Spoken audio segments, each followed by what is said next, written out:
Buenas tardes a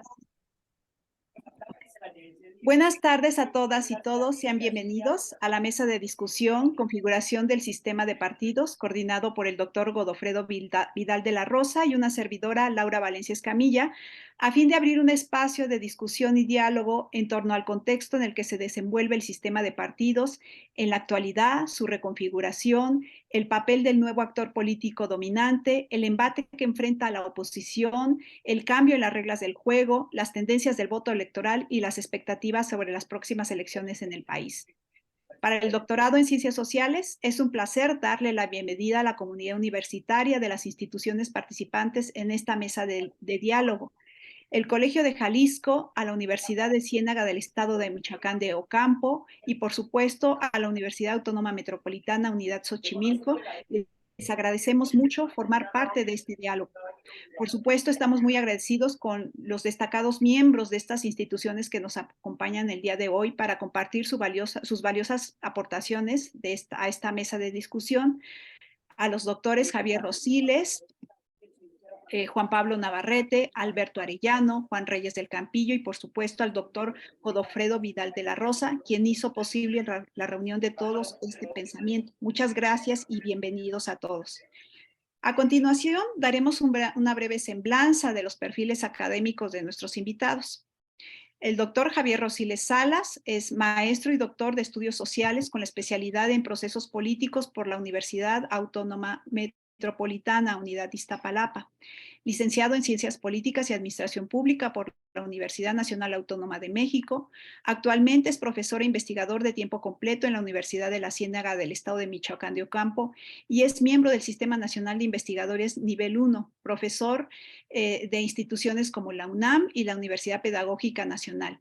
Es miembro del Observatorio Político Electoral de la Universidad de Guadalajara y del Laboratorio de Estudios Metropolitanos con sede en el Colegio de Jalisco.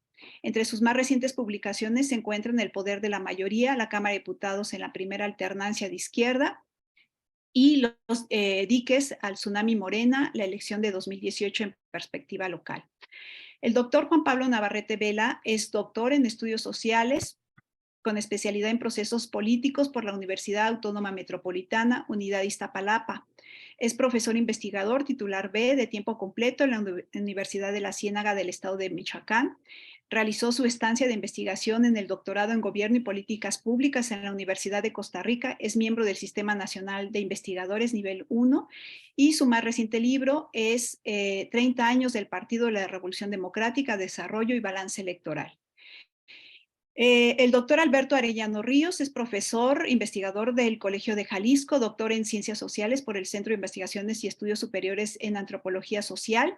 Es miembro del Sistema Nacional de Investigadores, nivel 2. Sus líneas de investigación versan sobre los gobiernos locales, políticas públicas y el análisis político. Es miembro de diversas redes académicas nacionales e internacionales de gobierno, políticas públicas y ciencia política. El doctor Juan Reyes del Campillo es profesor investigador del Departamento de Política y Cultura en la UAM Xochimilco. Sus líneas de investigación abordan los procesos político-electorales, así como la cultura política y representación. Es integrante del Sistema Nacional de Investigadores y fue consejero electoral en el Instituto Electoral del Distrito Federal entre 2001 y 2005. Autor de cerca de 100 artículos en revistas especializadas y capítulos de libro. Es también autor y coordinador de diversos libros y el más reciente, Cambios en el Sistema de Partidos, Dimensiones y Dinámicas de la Competencia Electoral en México. Finalmente, el doctor Godofredo Vidal de la Rosa, doctor en Ciencia Política y Social por la Universidad Nacional Autónoma de México, profesor investigador titular en el Departamento de Relaciones Sociales. Sus libros más recientes son Política Latinoamericana Contemporánea, La Izquierda Mexicana y el Régimen Político, y dirige el proyecto El Retorno del Estado y es miembro del Sistema Nacional de Investigadores nivel 2. Entonces, les agradecemos a todos su participación.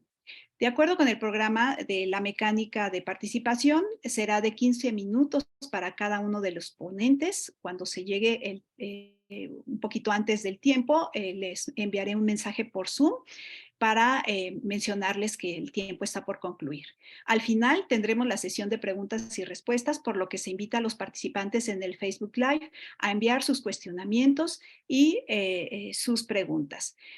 Pues demos paso a la primera intervención a cargo del doctor Javier Rosiles con la ponencia El Tsunami Morena. Adelante, doctor. Gracias. Hola, ¿qué tal? ¿Ahí se ve y se escucha bien? Sí. Perfecto. Bueno, pues muchas gracias. Primero, pues desde luego hay que agradecer a la doctora Laura, al doctor Godofredo, pues la invitación a estar en este espacio. Hay que decir que no es cualquier espacio, ¿no? La UAM Xochimilco, ¿no? Aunque entendemos que las UAMs están cerradas en estos momentos, pero bueno, no se deja de estar finalmente trabajando. Entonces, pues me da mucho gusto estar en este espacio. Además de compartir, pues, con apreciados, admirados y muy estimados colegas, ¿no? Bueno, pues entonces, como siempre, pues Godofredo pues, nos invitó a un libro, ¿no? Y como siempre, pues es un reto, es un desafío el que él nos pone, ¿no? A cuidar mucho, pues la calidad de lo que presentamos y además no quedarnos en la mera coyuntura, ¿no? Entonces, un poco lo que yo presenté ahí en este libro es, bueno, algunas cuestiones que surgen, ¿no? Algunos cuestionamientos que me parece que es importante reflexionar sobre ellos e ir más allá de la coyuntura, como decía, ¿no? Lo primero es, bueno, la 4T, ¿qué significa, no? O sea, realmente en el discurso político, pues se habla de una cuarta transformación, pero realmente, ¿qué tanto se está transformando, no? El régimen mexicano. Otra cuestión que surge es los partidos están en crisis, ¿no? Yo desde que empecé a estudiar ciencia política, ya tiene algunos años de eso, hay que decirlo, pues siempre se hablaba que los partidos estaban en crisis, ¿no? Y otra cosa que he escuchado por ahí, pues es que Morena es el nuevo partido hegemónico, ¿no? Entonces, ese tipo de aseveraciones, no solo a veces por periodistas, sino incluso por colegas, por analistas políticos, no politólogos desde luego, pero sí por analistas, pues me ha hecho un poco tratar de entender lo que es Morena, ¿no? Más allá de la simple coyuntura, ¿no? Entonces, bueno, yo lo que planteo es esta cuestión del tsunami de Morena, pero de una manera más compleja, pues Morena como un partido emergente con un régimen que persiste. Entonces, es una cosa que intentaré explicarme, ¿no? Yo creo que Morena, con Morena lo que tenemos es un régimen que se encuentra en ajuste. Ojo, o sea, de repente es complicado decir, bueno, llega Morena al poder y ¿qué pasa? ¿Hay cambios o no hay cambios, no? ¿Hay transformación o no hay transformación? Me parece que es una pregunta sobre la que tenemos que ir trabajando quienes nos dedicamos pues a estudiar este tipo de fenómenos, ¿no? Yo lo que creo es que evidentemente la llegada de Morena ha implicado una serie de cambios, ¿no? ¿De qué tipo? Eso es lo que hay que analizar. Entonces, yo lo que diré, porque es poco 15 minutos, digamos, para explicar todo esto, lo pueden encontrar desde luego en el libro, pero yo lo que digo es que lo que tenemos es el mismo régimen que teníamos antes, ¿no? Aunque con algunos cambios. Ojo con esta parte. ¿Qué quiere decir? Intentaré explicarlo con esto de Liebhardt, ¿no? Hay dos modelos, el mayoritario y el consensual, y yo creo que en el caso de México lo que persiste es un modelo mayoritario, ¿no? Donde se concentra el poder, donde un presidente con un amplio respaldo social sigue buscando tener esta concentración y de hecho ha querido maximizar esta concentración, ¿no? A partir de esta pelea, de este conflicto con los OCA, ¿no? En fin, entonces, lo que yo creo es que tenemos un régimen que básicamente es el mismo que teníamos hace algunas décadas, ¿no? El asunto es que ha habido algunos cambios, pero ojo, este modelo mayoritario sigue tal cual, ¿no? O sea, hay cambios, pero no de tal profundidad que nos permitan hablar de un nuevo régimen. Entonces, eso me parece que es importante para lo que yo voy a plantear ahora.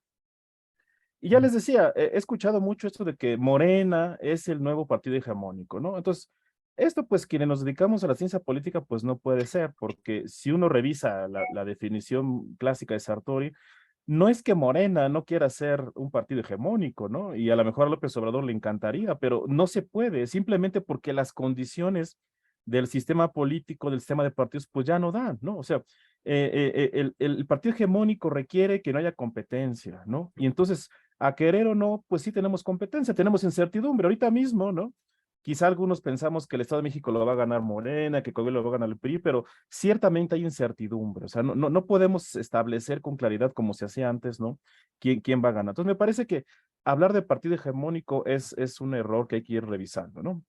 Y otra cosa que también me gustaría exponer aquí es, por ejemplo, Calderón hace ahorita un llamado, ¿no? A que los partidos PAN, PRI, PRD se llenen de afiliados, ¿no? Que la gente corra a afiliarse y entonces a partir de eso crear las estructuras que puedan combatir a Morena en el 24, ¿no? Ojo con eso, a mí me parece que hay una falta de entendimiento ya de los partidos políticos. O sea, yo no creo que estén en crisis, lo que está pasando es que hay un cambio que necesitamos revisar, o sea, fíjense ustedes en esa tabla que son los afiliados que el INE le reconoce a cada partido, ¿no? O sea, el partido Morena, que tuvo 30 millones de votos, bueno, 24 millones por sí solito en el 2018, ¿no? Pues es un partido que no tiene militantes, o sea, es un partido que apenas no llega ni al medio millón de militantes, ¿no? Y sin embargo, partidos como el PRI o el PRD, que claramente están en un declive, o por lo menos que están perdiendo mucho respaldo social, pues vean ustedes, el PRI dice que tiene 2 millones, ¿no? El PRD que tiene 1.242.000, o sea, algo no estamos ahí revisando, ¿no? Y algo no estamos entendiendo. Y entonces lo que yo creo es que los partidos han ido evidentemente cambiando y una cosa que yo he señalado es que las categorías con las que contamos actualmente, pues son categorías que evidentemente no responden a las realidades actuales, ¿no? Y entonces, bueno, yo lo que he tomado es a Morena como el referente empírico que me permite hacer una propuesta, ¿no? Y entonces, lo que les platicaré a continuación es una propuesta teórica que ha surgido pues a partir de algunos años, pero que esta invitación de Godofredo pues me ha hecho como apresurarla un poco, digamos, como irla aterrizando, ¿no? Y cosa que agradezco, por cierto, bastante, ¿no? Entonces, lo que yo creo es, bueno, a ver, hay que partir de una situación. Yo creo que ya no hay que ver los territorios como multinivel, ¿no? Sino que hay que verlos como multiterritoriales, ¿no? Y esa es una diferencia que es sustancial, o sea, no se trata de ver el municipio, el estado, la federación, sino se trata de ver los territorios como territorios en sí mismos que se yuxtaponen con otros, que se juntan con otros, pero puede haber diferentes territorios con diferentes actores, con diferente peso político, con diferentes, ojo, preferencias políticas. O sea, a veces decimos que los partidos políticos no son homogéneos, ¿no? Decimos que no son monolíticos, pero cuando los estudiamos, acabamos mostrándolos de esa manera. Entonces, me parece que ahí es una buena oportunidad y a mí me parece que Morena nos da justamente esa posibilidad de ver de una manera distinta a los partidos. Entonces, bueno, yo lo que propongo es esto, ¿no? Es una cosa que ha ido avanzando y pues aquí entre colegas lo pongo a su consideración.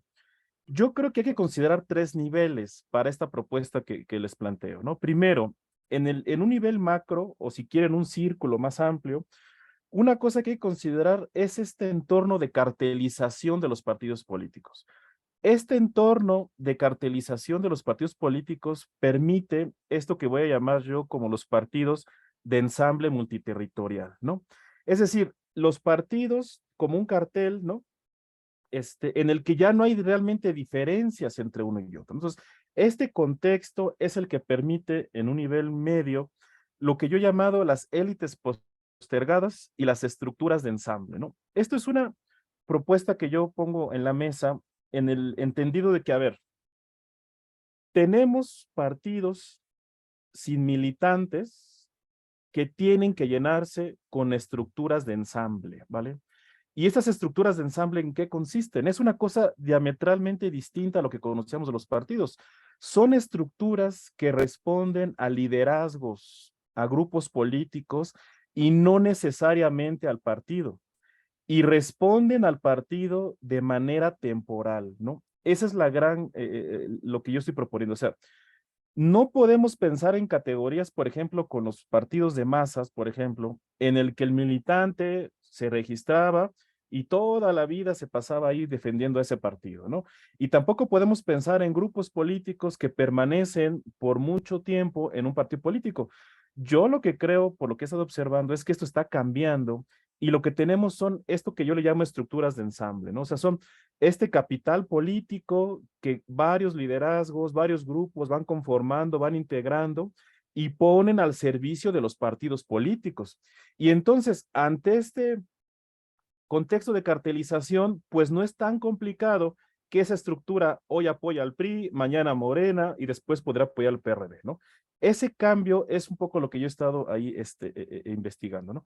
Ahora, eso también explica por qué gana Morena, ¿no? Lo que yo veo en Morena es un proceso en el que varias estructuras de ensamble pues se fueron articulando con Morena, y entonces por eso algunos dicen que el PRI, que Morena es el nuevo PRI, o que el PRD fue absorbido por Morena, etcétera. No, hay que hacer esta distinción. No es que un partido absorba a otro, lo que estamos viendo es la incorporación de estructuras de ensamble, ¿no? Bueno, es un poco esa es la propuesta. Y otro elemento que yo quisiera poner es las élites postergadas, o sea, no se trata de repente de personajes que un día quisieron aliarse a Morena y lo hicieron fuerte. Se trata de grupos políticos que ya tenían cierta experiencia, que ya tenían cierto capital político y que lo que hicieron fue que en un momento determinado no lograron pues el puesto que anhelaban, fueron desplazados del partido en ese momento dominante, ¿no? Y quedaron ahí, pero no se disgregaron, sino que siguieron haciendo política. Entonces, ya cuando llega Morena, ven esa oportunidad de integrarse a un partido que se convierte en una marca ganadora y pues ahí están estos grupos, ¿no?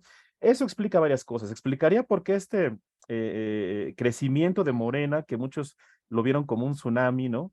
Y también explicaría o nos permitiría prever cuándo desaparecerá Morena, ¿no? Cuando haya este proceso contrario, ¿no? No de ablación, es decir, no de arrastre, sino de disgregación, que es el proceso contrario, por ejemplo, el que vive en este momento el PRD y en alguna medida también el PRI, ¿no? Bueno, y otra cosa en lo micro, una cosa que me parece que a veces se nos ha pasado es el partidario eventual. Yo pienso que las categorías que usaba Duverger hay que actualizarlas. Y aquí yo pongo el caso de Ricardo Mejía, ¿no? Este personaje que ya estuvo en varios partidos, que estuvo en Convergencia, que estuvo en Morena. Ojo, él nunca se afilió a esos partidos. Es una cosa muy interesante. Es un personaje que fue cambiando de partido sin afiliarse, llegó a ser subsecretario de Estado, ¿no? Lo cual no es cualquier cosa, además de un tema de seguridad, ¿no? Entonces, en fin, yo creo que hay que pensar de una manera diferente a los partidos y eso es un poco la propuesta teórica que pues desde luego habrá que seguir trabajando y mostrando, ¿no? Pero bueno, ese es el planteamiento que surge a partir de lo que planteo en el capítulo, ¿no? Entonces, bueno, lo que yo veo es que Morena está en un proceso de ablación multiterritorial, es decir, de arrastre, es decir, se está nutriendo de estos grupos, de esto que he intentado explicar, que se llaman estructuras de ensamble, ¿no? De estas estructuras, como las he comentado. Y entonces, la parte distinta es, por ejemplo, el PRD particularmente, que él vive un proceso diferente, ¿no? Un proceso de disgregación, o sea, va en sentido contrario. Esas estructuras que en algún momento lo respaldaban, ¿no? Pues ahora buscan cabida en otros espacios, pues justamente porque el PRD pues deja de ser una marca ganadora, ¿no? Electoralmente hablando. Entonces, lo interesante es que, bueno, si Morena deja de ser una marca ganadora, ¿no? O los conflictos llegan a ser tan fuertes porque las candidaturas ya no son tan amplias, ya no son tan numerosas, me parece que ahí estaríamos viviendo el proceso también de disgregación de Morena, ¿no? O sea, un poco por ahí podríamos prever cuándo Morena podría desaparecer y eso explicaría pues su crecimiento y también un poco pues su descenso en el tema electoral, ¿no? Pero bueno, en fin, yo cerraría en los 3 minutos que me quedan para ser preciso con el tiempo, ¿no? La propuesta es esta, ¿no? Estoy proponiendo un tipo de partido que se llamaría de ensamble multiterritorial a partir de estos 3 niveles o estos 3 círculos, digamos, ¿no? Un contexto general de cartelización que me parece que es necesario para que se pueda dar estas estructuras de ensamble que un poco he estado tratando de explicar, ¿no? Y entonces a partir de ese contexto entran esas estructuras de ensamble que tienen que ver con las élites postergadas, es decir, no son élites que de pronto nacieron, ¿no? Por la emergencia de Morena, sino que ya existían y estaban ahí, ¿no? Y también esta idea del partidario temporal, es decir, ya no ver, es más, yo pienso que en algún momento podríamos empezar a hablar de lo que decía Ostrogorsky, ¿no? No sé si se acuerdan que decía que había partidos temporales. Yo pienso que no va a haber partidos, digamos, temporales, pero sí estos grupos de manera temporal se alían con los partidos. O sea, cada proceso electoral significaría una nueva negociación, ¿no? Entonces, en ese sentido, me parece a mí que Ostrogorsky tiene razón. Yo los invito a que observen lo que está pasando en Morena en estos momentos, ¿no? Las llamadas corcholatas están haciendo su estructura territorial y es muy notorio cómo esas estructuras territoriales, no todos son afiliados ni se van a afiliar a Morena, no se van a afiliar al partido. Cada uno de los liderazgos a nivel estatal, a nivel municipal, lo que está haciendo es fortalecer sus estructuras que están al mando de determinados liderazgos, ¿no? Y esos liderazgos son los que negocian su inclusión. Pero cuando estas negociaciones, este contexto cambie, ellos podrán o mantenerse o simplemente cambiar sus apoyos, ¿no? Entonces, bueno, pues es un poco la idea que estoy trabajando y que, insisto, surge a partir de esta invitación que nos hace Godofredo al libro. Ahí ustedes pueden ver un poco las características que propongo para este tipo de partido. Una cosa que es de llamar la atención, pues bueno, es que sí está cambiando varias cosas, ¿no? Por ejemplo, el bajo número de militantes, ¿no? O sea, eso es una realidad, la gente no se está afiliando a los partidos, ¿no? Eso me parece que ya es un hecho que hay que considerar. Otra cosa también es, ojo con lo que está pasando con los acuerdos informales, ¿no? No solamente hay que ver lo que acuerda, por ejemplo, Mario Delgado a nivel nacional, sino que hay que ver lo que está pasando en cada uno de los territorios. Por eso este llamado, digamos, a esta cuestión multiterritorial. Ahora, el problema es que esto pues dificulta mucho el análisis, porque uno tiene que considerar cómo están relacionándose diferentes actores en los municipios, en los estados y los municipios en relación con algunos estados, y esto multiplica mucho los actores que hay que revisar, ¿no? Pero bueno, pues así es la realidad que estamos teniendo y me parece que vale la pena pues irla observando, ¿no? Si es que queremos pasar de la simple coyuntura, ¿no? De revisar partidos políticos, en particular a Morena, o hacer un análisis pues de mayor profundidad, ¿no? Así que bueno, pues yo con esto lo dejaré así. Muchas gracias. Muchas gracias, doctor Javier Rosiles. Muy interesante. Nos deja en la mesa las preguntas sobre este cambio de las unidades analíticas, que me parece sumamente interesante. Muchas gracias. Pues ahora damos paso a la siguiente presentación. El siguiente ponente es el doctor Juan Pablo Navarrete, también de la Universidad de la Ciénega de Michoacán, con la ponencia Morena en las elecciones 2021. Adelante, doctor. Muchas gracias. ¿Sí se ve? Sí. Muy bien. Bueno, muchas gracias a la Universidad Autónoma Metropolitana por la oportunidad primero de participar en el libro que se publicó recientemente y también por participar en este coloquio. A todos los colegas, es un gusto estar con ustedes compartiendo. Yo les quiero proponer también, al igual que Javier, hemos estado trabajando, hemos estado haciendo un trabajo de investigación sobre cómo entender a Morena más allá de un partido ganador. Es decir, es claro, o sea, creo que todos los que estamos aquí presentes ya no ponemos en tela de duda que Morena es un partido ganador, ¿no? En el lapso del 2015 al 2022 ha ganado 22 procesos de gobernadores. Uno formalmente no se considera como parte de Morena, sino del PES, y el otro lo ganó 2 veces en Baja California, ¿no? Entonces, formalmente tiene 20 gobernadores. Entonces, pero si solo nos quedamos con el ámbito del análisis meramente electoral, creo que podríamos quedarnos atrás, ¿no? Entonces, es por eso que yo he estado desarrollando una categoría, una conceptualización de cómo poder entender a Morena como un partido que va más allá de las elecciones, aunque el componente electoral es un componente importante, ¿no? Es por eso que lo que yo estoy trabajando en una investigación que espero culmine en un libro el próximo año, versa sobre esta idea, ¿no? Morena como un partido activista. Lo primero que quisiera yo mencionar es que la literatura de los clásicos siempre nos puede refrescar y siempre nos puede dar una idea de cómo entender los procesos políticos, ¿no? Entonces, releyendo ya a Samuel Huntington en La Tercera Ola, me parece muy interesante esto que él mencionaba acerca de las olas y contraolas.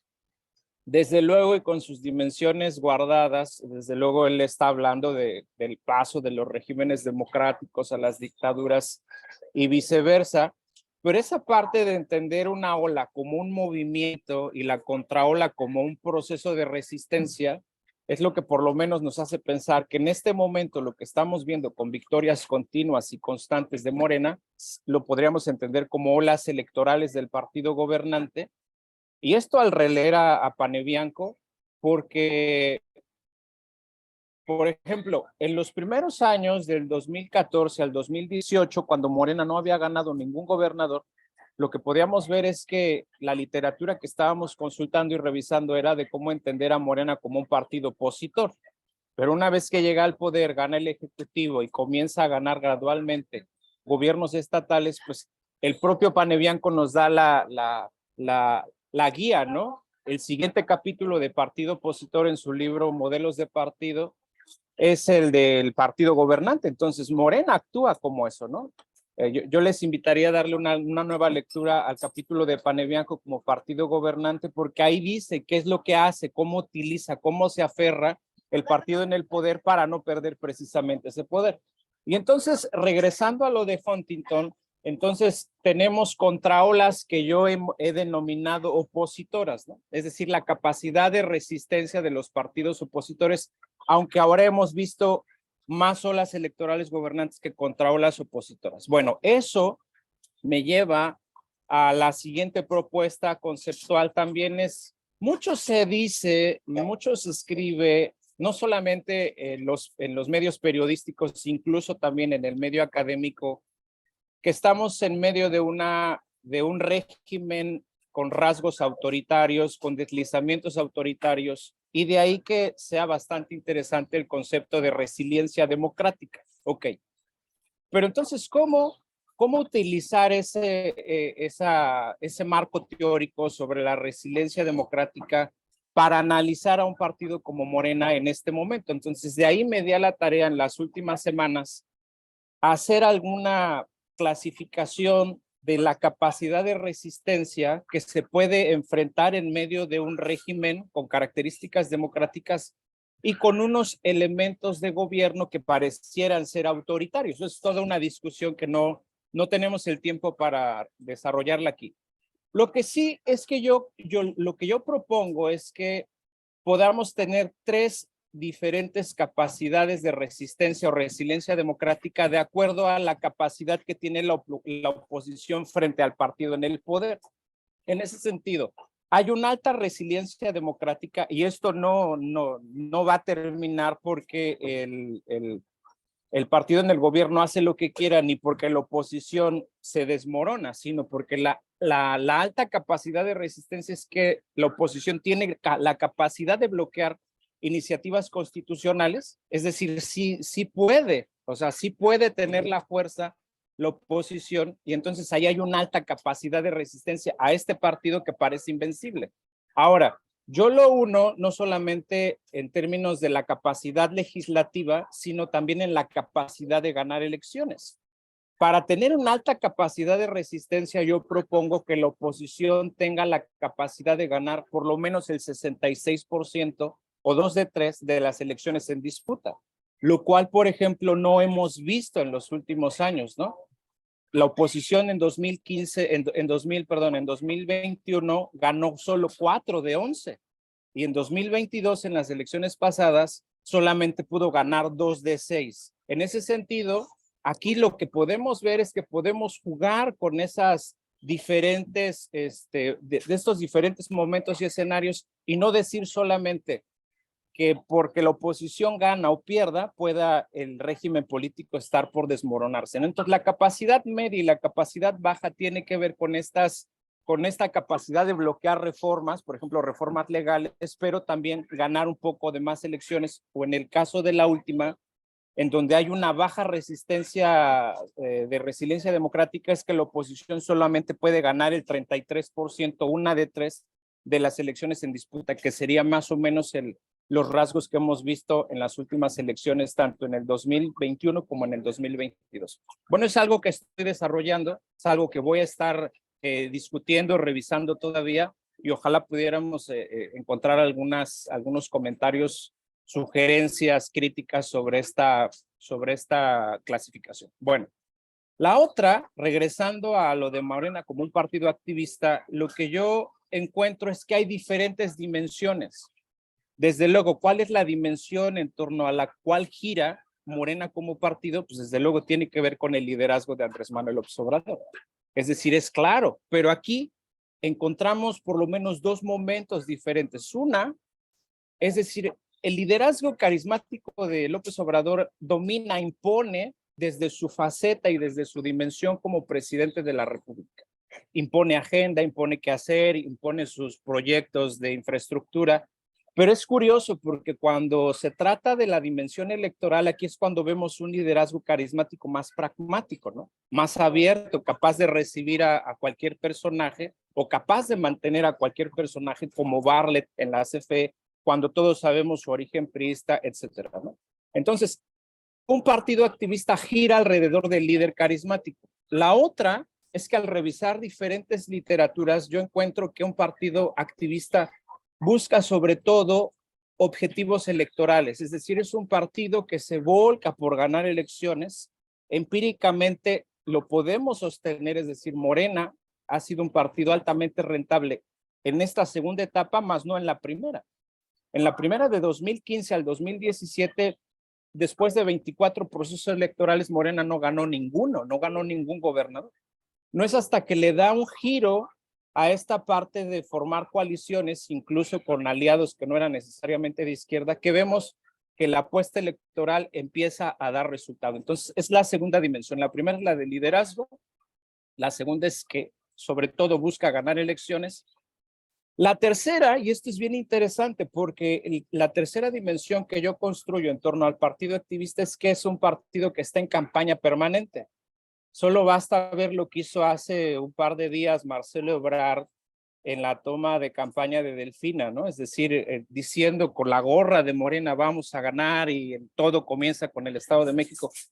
La campaña permanente es que el partido gobernante, el partido oficial, utiliza toda la maquinaria gubernamental para captar votos. O sea, no solamente es la estructura municipal, estatal, es toda la estructura, toda la maquinaria federal, incluso el clientelismo en tiempos no y sí electorales. Entonces, este es un partido que utiliza, por ejemplo, las mañaneras. López Obrador, las mañaneras han sido una plataforma impresionante para comunicar su agenda. Ojo, no porque no entienda que ya ganó el poder, como alguna vez lo dijo Porfirio Muñoz Ledo en el Congreso. Hey, necesitamos dejar de hacer campaña porque ya ganamos. No, es precisamente por eso, porque el partido activista constantemente, todos los días, no va a desaprovechar la oportunidad de utilizar los logros del gobierno, los logros gubernamentales, los logros de los programas sociales para captar votos. Y aunque eso sea utilizado como clientelismo.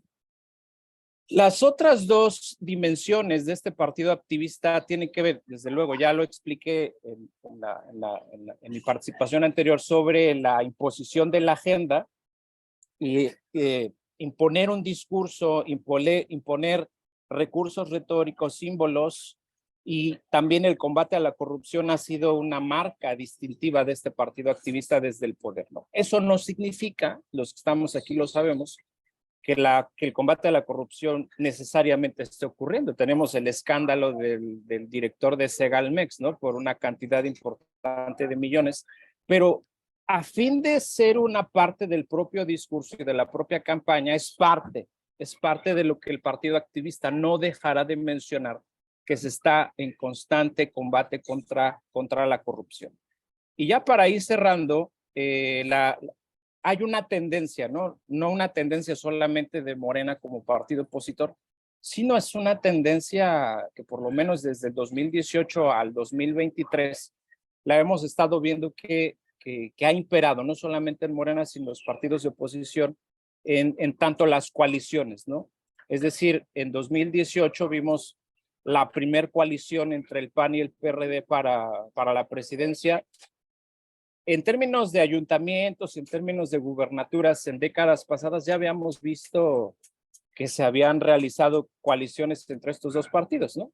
Ahora parece que se va a repetir. La gran duda será si el PRI realmente se va a la coalición PRI-PAN-PRD, considerando que políticamente el candidato lo tendría que elegir el PAN, ¿no? En términos de la presidencia de la República, pero lo que persiste es participar en coaliciones, ¿no? Entonces, aquí lo que tenemos, entonces, son diferentes dimensiones del partido activista, lo que nos ayudan a explicar a Morena el liderazgo, la apuesta electoral, estar permanentemente en campaña, imponer agenda, utilizar el discurso de combate a la corrupción, Las coaliciones son en su mayoría el recurso para participar y disputar los espacios a nivel municipal y estatal.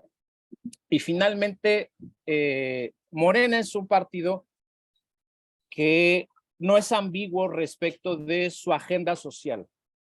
Lo que yo estuve revisando en las últimas referencias bibliográficas del 2023 y del 2022 es que los partidos políticos tienden a tener éxito cuando no son ambiguos en su centro de gravedad respecto de la política social. Y es claro, o sea, es claro que es un partido de centro izquierda, no en todos los elementos distintivos parece un partido de izquierda, pero por lo menos en los más importantes, en los que tienen que ver con los sectores marginados, con los sectores más vulnerables, con aquellos que le pueden dar votos, por lo menos 10 millones de votos con los adultos mayores, potenciales votos. Entonces ahí no hay ambigüedad respecto del actual. Entonces, Morena, si bien en algunos aspectos macroeconómicos como la cuestión del presupuesto, la austeridad, pudiera ser más neoliberal que de izquierda, por lo menos en los aspectos de la política social, en la política social ahí sí actúa como un partido de centro izquierda que evita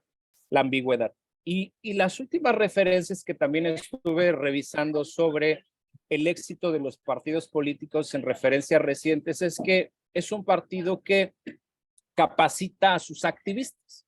Es decir, y en el caso de Morena, me parece que es claro porque los servidores de la nación facilitan ese trabajo, ¿no? Pero no solamente es un trabajo que se haga desorganizadamente, más bien no solamente son los facilitadores del trámite, ¿no? Del trámite para que el adulto mayor, para que el joven que estudia o aquel que accede a construyendo o escribiendo el futuro puedan hacer el trámite más fácil. No, en realidad son promotores de los programas del bienestar, son una parte esencial de este clientelismo gubernamental. Y esa parte, yo lo que revisé en los 30 segundos que quedan, tiene que ver con esta parte. Un partido es exitoso cuando capacita a aquellos activistas que están promoviendo el voto. Entonces, una promoción del voto de manera institucionalizada, ¿no? Entonces, eso es lo que yo les propongo en esta presentación, entender a Morena más allá de un partido que gane elecciones. Propongo esa parte de medir la capacidad de resistencia que tiene el propio partido gobernante y los partidos opositores y las características de las dimensiones de este partido activista. Bueno, muchas gracias. Muchas gracias, doctor Juan Pablo Navarrete. Interesante la propuesta, sobre todo en términos de que estamos pasando a una evolución de partidos institucionalizados, partidos programáticos a movimientos partidos o estos partidos activistas, como se comenta. Muchas gracias. Bueno, pues ahora pasemos a la siguiente intervención de parte del doctor Alberto Arellano del Colegio de Jalisco con la ponencia La reconfiguración del sistema de partidos contemporáneos. Adelante, doctor. Muchísimas gracias, doctora Laura Valencia. Antes que nada, quiero agradecer la invitación del doctor Godofredo Vidal, de la Rosa, y a comentarles este trabajo y un saludo también a la comunidad del doctorado en Ciencias Sociales y a todos los que nos escuchan del otro lado del monitor y nos ven. Y desde luego estar con este panel muy de tan colegas y destacados amigos politólogos que admiro y respeto mucho.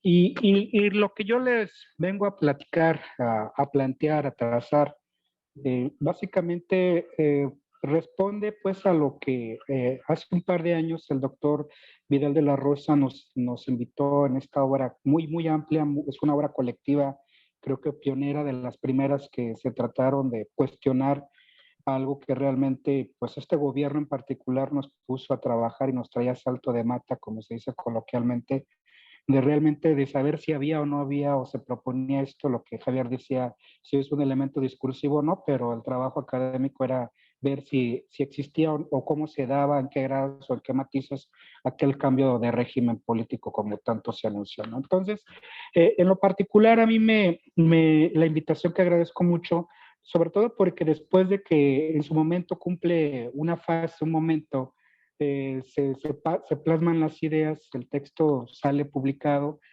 y van surgiendo nuevas inquietudes que más que nada generan el debate, ¿no? El debate de índole conceptual y sobre todo porque nos sigue obligando a repensar cómo abordar y tratar de comprender o explicar y a la vez interpretar precisamente qué está sucediendo con el sistema de partidos en México, ¿no? Y de alguna forma, en muchos elementos, escuchándolos tanto a Javier como a Juan Pablo, dan para seguir pensando y sobre todo porque de alguna forma abordamos el mismo fenómeno, por decirlo de manera coloquial, pero con diferentes escalas o inquietudes o perspectivas. Y básicamente lo que yo que intenté tratar de comprender, recurriendo un poco a la literatura clásica del estudio de los partidos políticos, es realmente si en el año de 2021 ya los primeros resultados o las tendencias, era qué tipo de sistema de partidos se estaba perfilando en México, ¿no? Y entonces lo que yo traté de, y si tienen oportunidad de revisarlo, es sobre todo desde el punto de vista metodológico, sobre todo para tratar de evitar, bueno, distorsiones y decir por qué esa apuesta y por qué esa explicación. Gran parte de la evidencia con la cual se trabaja es el análisis de los porcentajes en la elección de diputados por el principio de mayoría relativa, que obviamente atendiendo la definición inicial de que un sistema electoral es convertir los votos en escaños, era lo que nos iba a dar de primeramente la imagen de esa reconfiguración como una especie de analogía, de metáfora del sistema político, de esa distribución socioespacial de los partidos que conforman esa mirada sistémica, esa mirada general. El valor de las dos presentaciones anteriores es que nos permiten ver el mismo sistema de partidos a partir de un actor central que es Morena. Sin embargo, aquí es, digamos, el tratamiento, y aquí lo voy a ir acotando, es de manera más bien procesual y desde el punto de vista sistémico para identificar grandes fases, ¿no? Que pudiéramos decir, es una mirada nacional, porque como bien lo señalaba Javier, cuando uno ya se mete a nivel territorial o ver los casos, hay dinámicas que se yuxtaponen, se traslapan, incluso se oponen a las lógicas nacionales y pues tener en cuenta pues que todo es una cuestión de escala y tiempo, ¿no? En ese sentido, es muy importante ir poco a poco, bueno, ya planteándoles qué es lo que pudiéramos encontrar en la historia del sistema de partidos en México desde el siglo XX a lo que llevamos desde el siglo XXI, es esta gran fase al principio de la construcción desde 1929 hasta 1968, que es con la que se expresa con mayor claridad este sistema de partido hegemónico centralizado y en un régimen completamente autoritario, ¿no? Entonces viene esta etapa de ajustes lenta, tortuosa, social, política, electoralmente, como ustedes saben, pero la evidencia empírica como este elemento un tanto cuantitativo de que desde nuestro llamado proceso de transición política a la democracia, el sistema de partido hegemónico se viene resquebrajando, por decirlo en otros términos. A partir de la década de 1980 llegamos a 1997 como esta primera fase que en la historia contemporánea política podemos identificar con claridad, ¿no? Son estas grandes luchas que acontecen en la década de los 80, las transformaciones político-institucionales, para encontrarle pues una lógica a la travesía, a veces a lo que hay que tener en cuenta el peso de la historia y de las condiciones estructurales, históricas, que nos permitan ver la capacidad de agencia de los actores, si es posible o no, o si las estructuras políticas realmente se están transformando, en qué grado, en qué sentido o hacia dónde. Después de esta primera fase que incluso si los más jóvenes hurgaran, dirían que buena parte incluso de la literatura politológica discutía si terminaba o cuando terminaba, empezaba la transición hacia la democracia.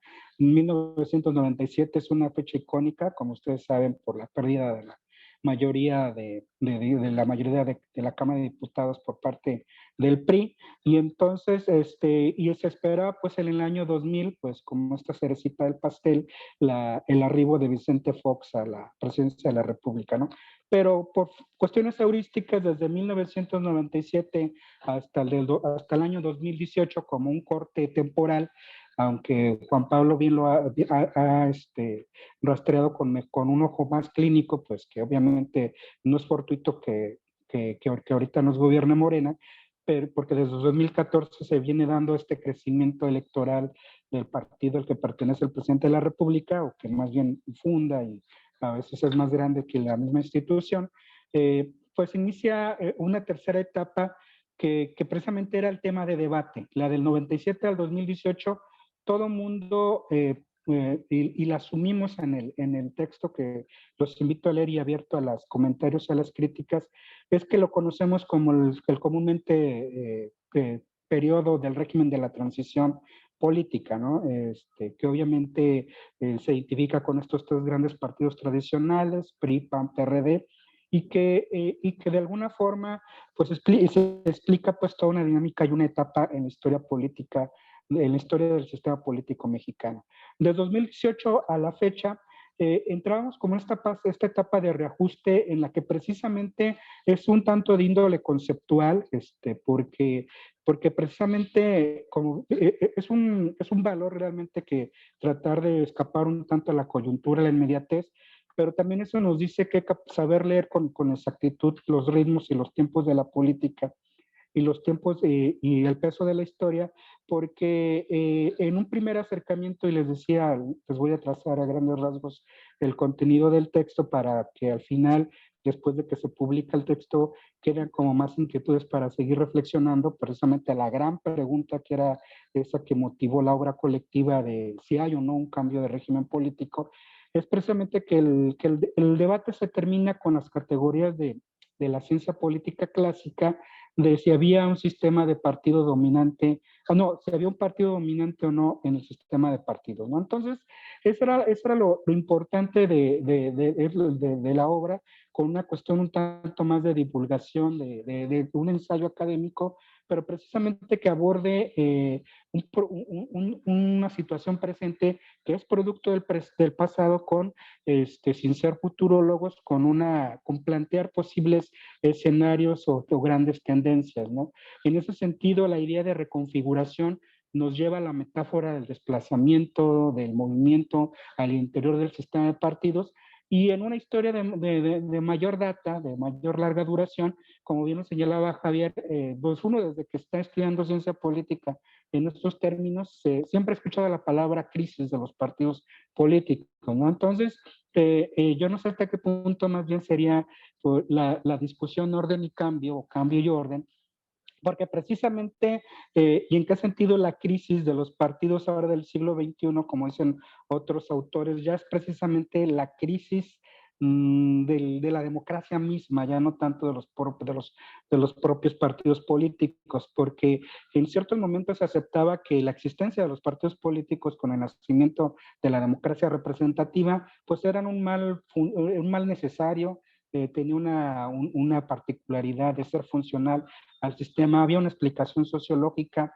pero de un tiempo para acá, pues nos encontramos con una etapa que no solamente es de México, sino es global, de la emergencia de autocracia, del populismo, de la necesidad de la ciencia política de tipologizar y precisar los que llaman regímenes híbridos, de lo que si son o no hay autoritarismos competitivos y electorales, de la erosión de la democracia, esta idea también de si la democracia es resiliente, es decir, esa capacidad de ser fuerte y de responder al entorno ante estas amenazas. Entonces, todo esto se convierte pues en un momento en el que precisamente pues, agradecer la invitación del doctor Godofredo, porque nos obliga pues con ciertos cartabones teóricos y metodológicos, de tratar de encontrar esta crisis que al decir de muchos autores en la temática de los partidos, es más es ahora sí estructural de la misma democracia en su interior y no solamente de la cuestión de la representatividad, porque para muchos autores lo que impera y está es la desconfianza totalmente hacia los partidos y hacia los políticos, ¿no?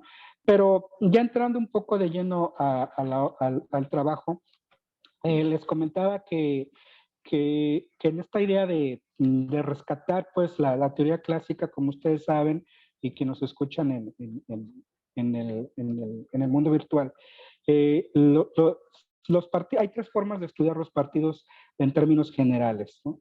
Una parte es como instituciones, otra como una visión sistémica, otras como organizaciones, y por lo tanto era tener en cuenta estos elementos bases, porque si siguen siendo clásicos contemporáneos, la importancia de una teoría consiste en que puede explicar algo, y si no explica algo, pues entonces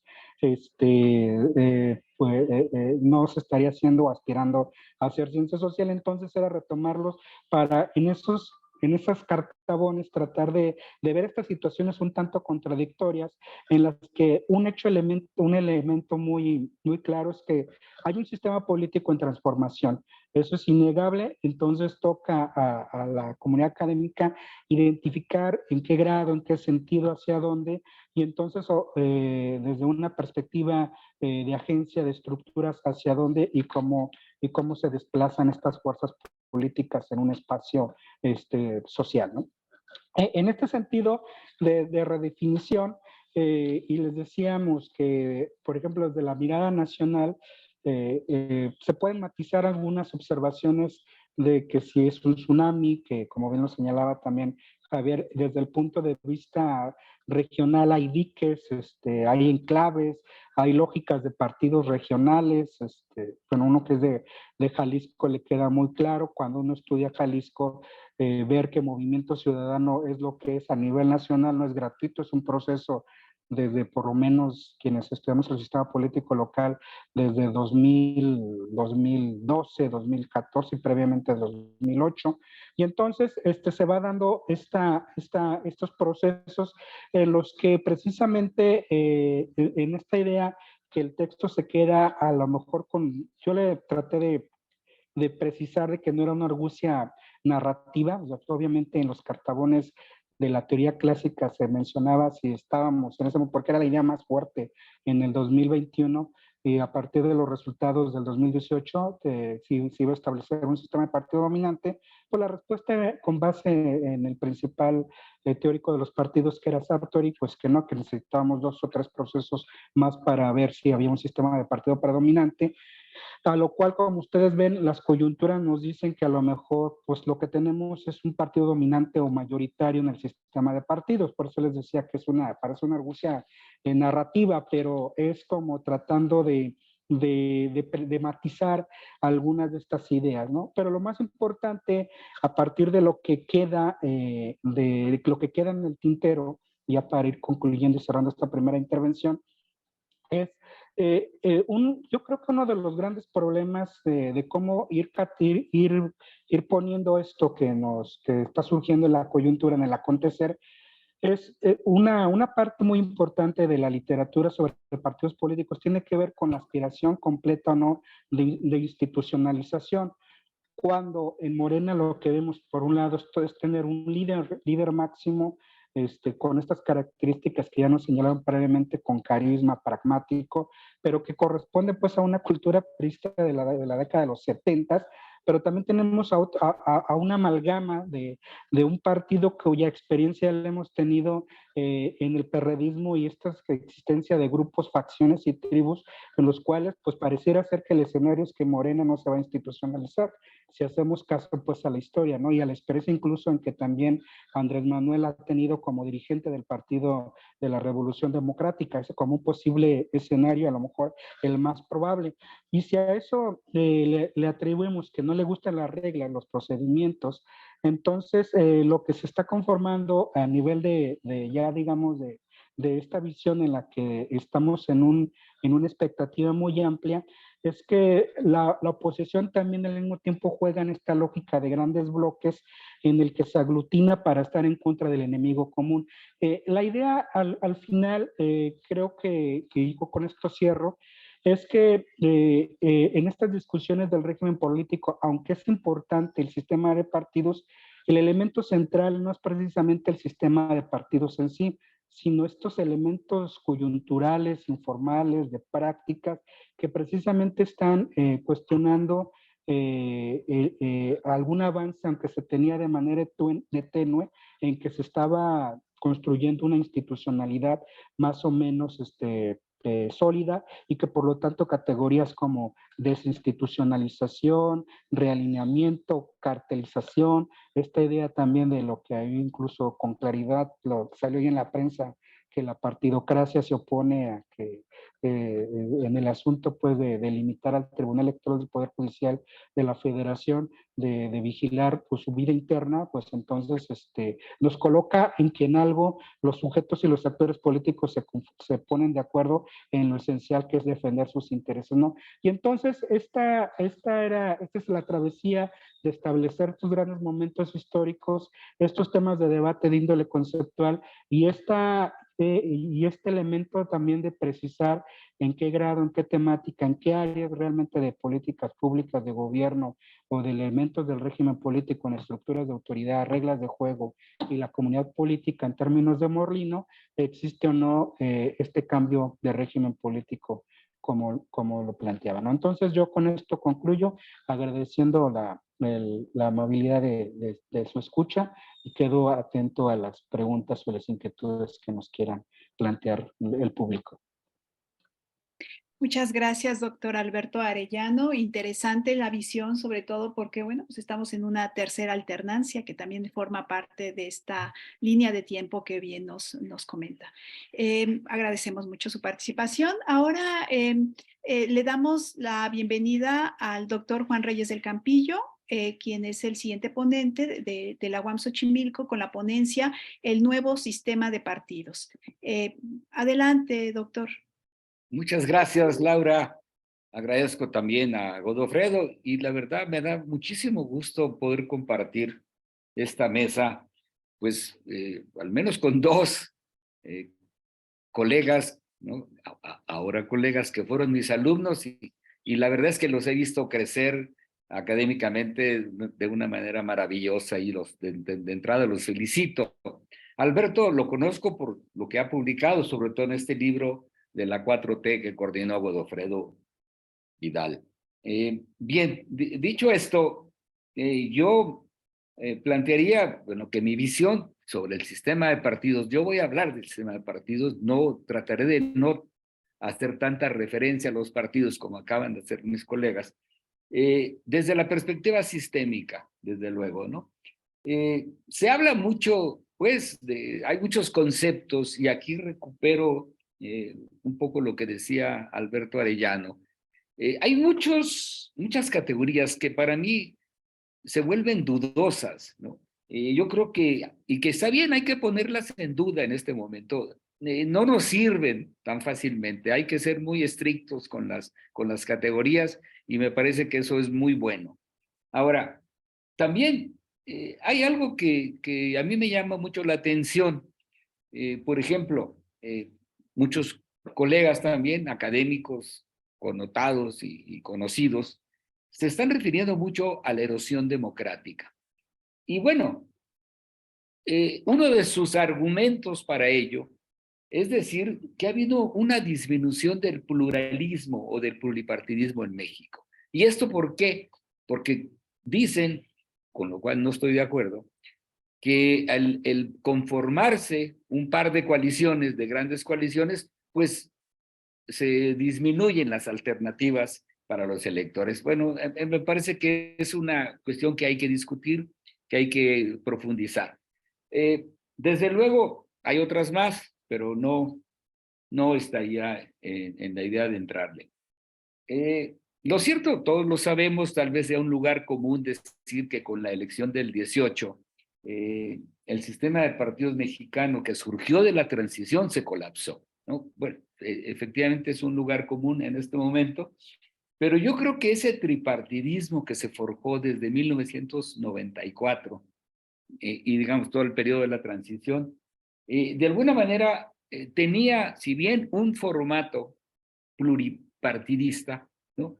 Su mecánica era básicamente lo que yo llamo un bipartidismo segmentado. Sabemos que en unas partes del país la oposición, ¿no? o la disputa se daba entre el PRI y el PAN, y en otras partes del país se daba entre el PRI y el PRD. Bueno, creo que lo que pasa en el 18 es que esta mecánica o estas dinámicas del sistema de partidos se agota, se acaba. Y lo que encontramos hoy, ¿no? Es fundamentalmente, si bien un sistema pluripartidista, ¿no? Encontramos una mecánica o una dinámica de carácter bipolar, ¿no? O sea, y esto es, de alguna manera, son las coaliciones, ¿no? Coaliciones que están en el escenario político y que de alguna manera, pues, estamos observando que la competencia se está configurando alrededor de estas dos coaliciones, o de estas dos grandes coaliciones electorales, ¿no? Y desde luego, pues estamos observando intensas relaciones de competencia y cooperación, ¿no? Vinculadas con estos dos polos de la competencia electoral en México. Ahora, desde luego, creo yo que hay que seguirle la ruta a las coaliciones, ¿no? Ya decía Juan Pablo, uno de los puntos a seguir son las coaliciones, y yo creo que ese es un punto claro a seguir. Sobre todo, tratar de encontrar, ¿no? Y esto, una gran posibilidad es, por ejemplo, la del Estado de México. Perdón por estar queriéndome llamar y no voy a poder contestar. No sería en donde tengo el teléfono, pero bueno. No me preocupo porque luego son los bancos los que le andan molestando a uno. Pues, bueno, gracias, perdón. Decía Juan Pablo, por ahí dice, uno de los elementos que hay que seguir son estas coaliciones. Y yo digo, ok, me parece que ese es un punto que a mí me interesa muchísimo analizar. Sobre todo en tratar de ver qué tan integradas están, ¿no? Tenemos una coalición, decimos la coalición oficial, que en realidad podemos llamarla la coalición de la 4T. Y por otro lado, la oposición, ¿no? Que con esto que han dado en llamar Va por México. Pero la pregunta es, ¿cómo podemos medir la cohesión o la dispersión de estas coaliciones? Y eso es algo que hay que seguir, qué tan cohesionadas están. Miren, el año pasado en las elecciones de gobernador, 6 que hubo, en donde los que ganaron lo hicieron con coaliciones perfectamente sólidas. Y muchas veces los que perdieron fue porque no lograron tener una coalición, ¿no? El caso de Oaxaca o Quintana Roo, en donde gana la 4T, ¿no? Los otros partidos estaban totalmente divididos, separados, ¿no? Y claro, cuando yo digo lo que estamos observando es una dinámica bipolar, ¿no? Esto no quiere decir que haya agotado el bipartidismo, el pluripartidismo, perdón, ¿no? El pluripartidismo está totalmente presente y yo creo que muchas veces las coaliciones cobijan a este pluripartidismo, que existan. Y claro, va a haber diferencias dentro de las coaliciones, por supuesto que las va a haber y las tiene que haber, ¿no? Pero bueno, esa es parte, digamos, de lo que cotidianamente vamos a estar observando, ¿no? Entre una elección y otra, ¿no? Porque hay lugares en donde los partidos históricamente estuvieron confrontados, ¿no?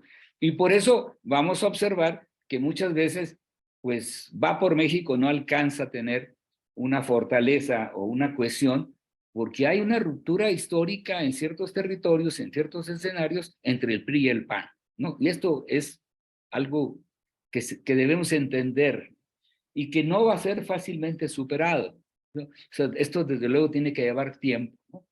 Ahora, cierto, creo yo que seguirle mucho a la lógica que se da, por ejemplo, en el Estado de México, ¿no? Ahí me parece a mí que es donde más se van a confrontar, ¿no?, estas dos coaliciones. Siempre se ha dicho que el Estado de México es como un laboratorio. Eso dicen. Realmente, pues es un laboratorio, pero para bien o para mal, ¿no? A lo mejor hay que sacarle las cosas de provecho, pero hay que tomar también en cuenta las experiencias fallidas. Pues entonces, bueno, yo lo que creo es que efectivamente estamos en la conformación de un sistema bipolar y sobre todo tener clara que la vieja competencia, digamos, de carácter triangular ha desaparecido en México, ¿no? Y esto es algo que me parece importante para entender la confrontación y para entender por qué se está dando esta disputa de carácter bipolar, ¿no? Sartori lo decía de una forma muy sencilla: el formato es uno, pero la mecánica es otra, ¿no? O sea, yo sí recupero, ¿no?, me parece importantísimo recuperar esta idea de Sartori, ¿no? Yo la recupero desde luego, tratando de decir que el formato, insisto, es un formato pluripartidista. Tenemos a los 7 grandes partidos, o no grandes, pues unos, ya no sabemos los tamaños, ¿no? Uno más grande, unos medianos, unos chiquitos, pero no tan chiquitos, en fin, ¿no? Pero hay una nueva conformación en el sistema de partidos, una presencia distinta de los partidos políticos.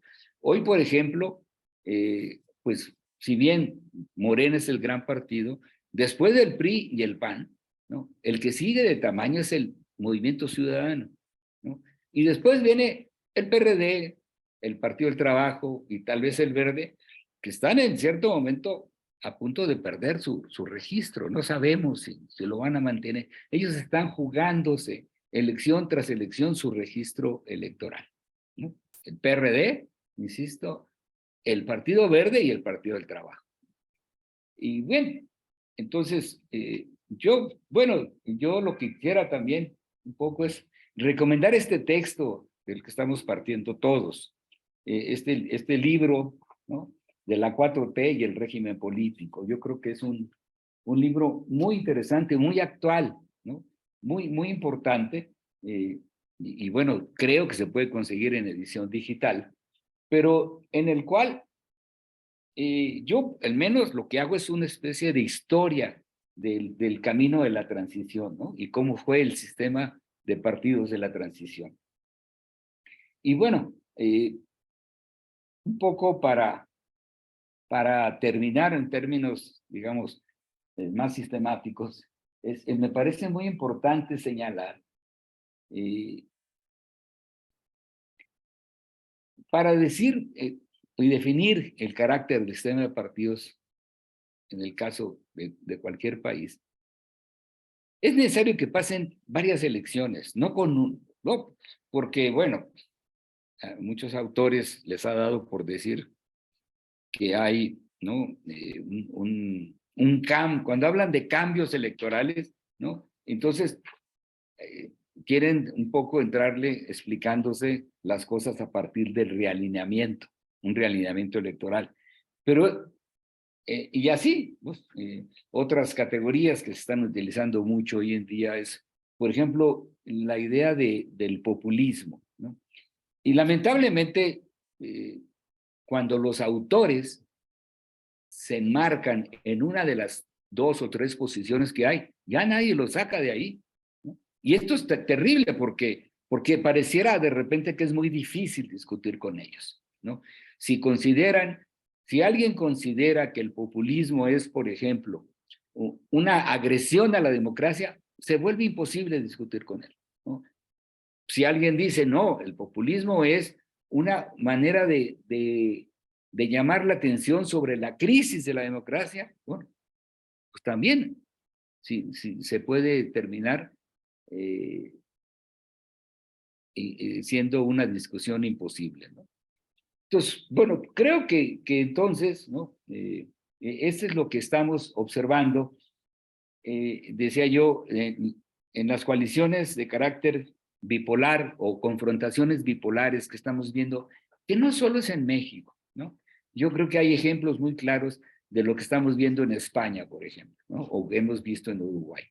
En España, la gran competencia durante 2 o 3 décadas se dio entre el Partido Obrero Socialista Español y el Partido Popular, ¿no?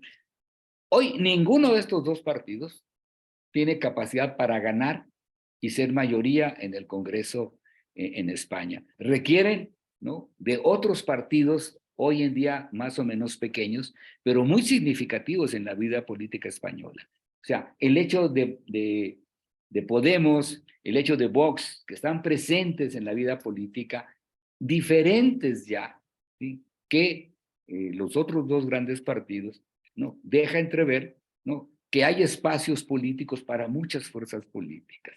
Y lo mismo pasa en Uruguay, ¿no?, en donde vemos al Partido Colorado y al Partido Nacional, ¿no?, unidos, ¿no?, enfrentándose al Frente Amplio, ¿no?, como gran coalición, que el Frente Amplio también es una gran coalición, ¿no? Y así, insisto, estaríamos viendo que en todos los países, ¿no?, en la mayoría de los países, yo incluiría Alemania, Francia, Italia, estamos viendo esta situación de grandes coaliciones, pero en una confrontación bipolar, ¿no? Y con eso, insisto, pues, o más bien, dejaría, digamos, aquí las cosas para poder entrar a otro nivel de discusión. Muchas gracias. Muchas gracias, doctor Juan Reyes del Campillo. Interesante porque precisamente pues aquí la evolución ha sido partido hegemónico, gobierno dividido y ahora gobierno por coaliciones, y precisamente las coaliciones como estrategia electoral pues parece ser, no, como bien comenta, no solamente una realidad mexicana, sino latinoamericana también, sudamericana particularmente, donde Argentina y Chile también funcionan bajo ese esquema, ¿no? Pero bueno, pasamos a la siguiente intervención, la intervención de epílogo del doctor Godofredo Vidal de la Rosa, también docente de la UAM Xochimilco, con la ponencia La 4T y el régimen político, el epílogo de la discusión. Adelante, doctor. Muchas gracias, Laura. Saludos a todos. Bueno, mi participación es breve y muy corta. Primero, publicidad. El libro está a la venta, el libro La 4T, y el régimen político está a la venta en las principales librerías, Sótano, Gandhi, etcétera. Y también lo pueden encontrar en versión digital en la página de publicaciones de la División de Ciencias Sociales de la UAM Xochimilco. Y lo vamos a poner también la liga en Facebook para quien quiera descargarlo. La segunda es, bueno, yo no soy un experto en partidos políticos. Yo soy de la mayoría que piensa que los partidos políticos y los sistemas de partidos son un mal necesario de toda democracia, que no hay forma de quitárselos de encima, que es parte inherente de la democracia competitiva, pero que a final de cuentas son un mal. ¿Por qué un mal? Porque básicamente los partidos políticos son eso, son partidos, son clubes de poder, son maquinarias políticas. Y no necesariamente expresan las preferencias ciudadanas. Es el viejo problema de la representación. Y aquí sí me llama la atención, bueno, ¿qué ha pasado con la representación en México?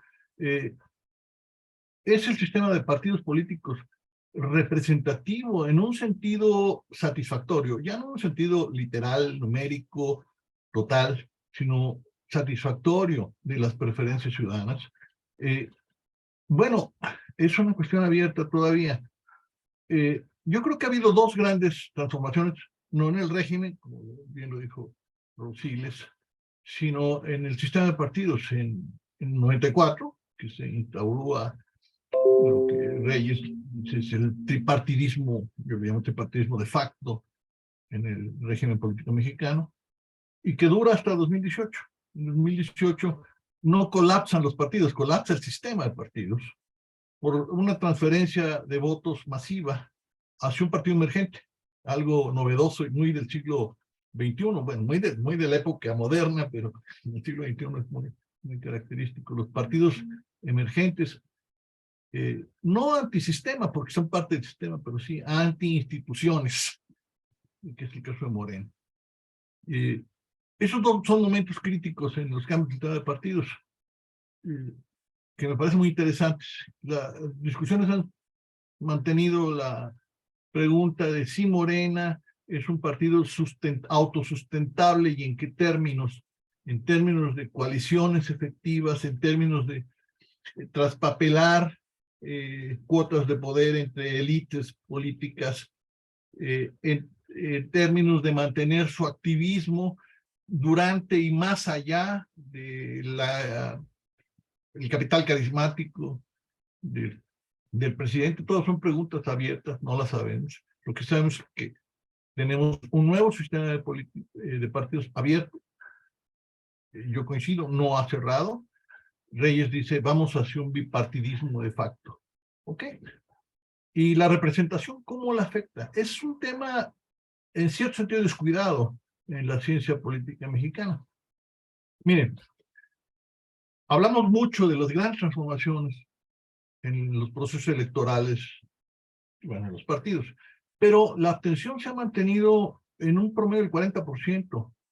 En 2006, la abstención fue más del 40%.